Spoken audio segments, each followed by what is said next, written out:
Alright, one final addendum to this project.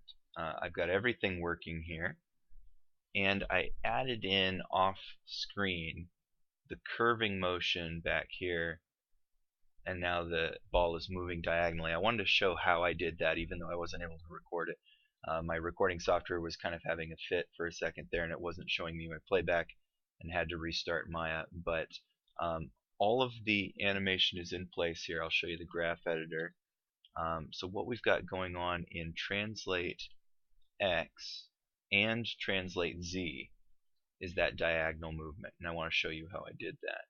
So here at this point of return, so this is the last point that it rolls to, I just took it out from its perpendicular position over here and moved it over to a diagonal so that it would go in both of those directions over the course of the animation.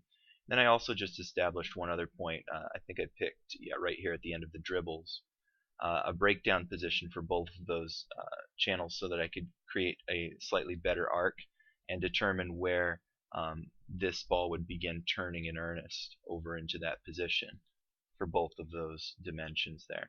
This one really doesn't have much effect, but it allowed me to sculpt the shape a little bit better in doing that. So all I did was take the ball and move it over into that position for that final place. And then for the rollback position, I did the same thing and made sure that it was moving along this diagonal line. It is tricky to do something like this, but since this rig supports a couple different layers of animation, so we've got this as our primary mover and that is our roller, I was able to just rotate this portion of the ball right here, and all of the roll animation inside of it is completely unaffected. Okay, so this can roll in any direction that I want here, and it's only rolling diagonally because I've aimed this controller to move, to look in this direction, which lines up with its world movement. So it's moving in two different channels at the same time, and then I just try to make sure to share all of the responsibilities of easing in and easing out between the two of them. So if we take a little close look here, you can see that it's hitting this sort of corner here as it turns around because I'm sharing the responsibility of easing in between the two channels. So I've broken it just a little bit so it doesn't come to a complete stop here, and it doesn't come to a complete stop on this channel either. Both of them have a slight little lip on them that's created there.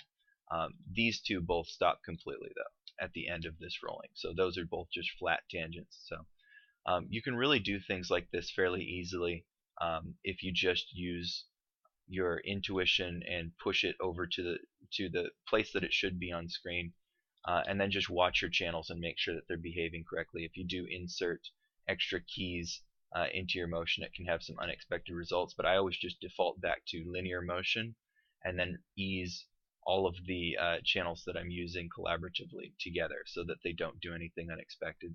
But as you can see, the motion is fairly pleasing here, and it's working really nicely.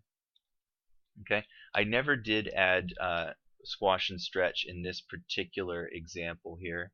It would be the exact same process as we did in our last project here. Right before the contact, I would do my stretch.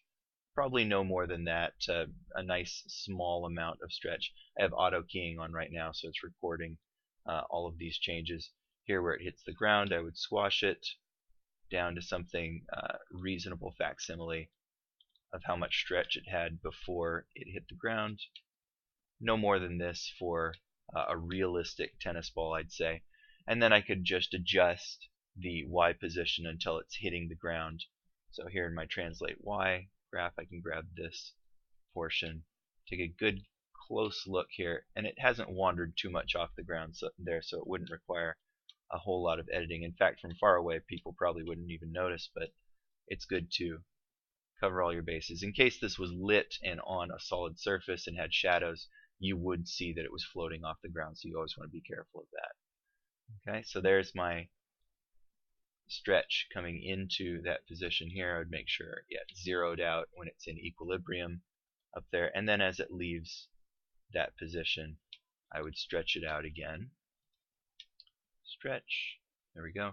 And I would also make sure that the squash and stretch angling positioner was in the right angle at each one of those positions. So There it is at equilibrium. Here it is angling into that position and then out of that bouncing position, just like that. And wherever my next point of equilibrium is, there it is up there, I would just zero that out and repeat for the whole animation there. Okay, so that is the conclusion to this particular tutorial. Next time we'll take a look at different materials of balls and try to see what makes something look heavy, what makes something look light, and how can we represent that in animation using our video analysis process.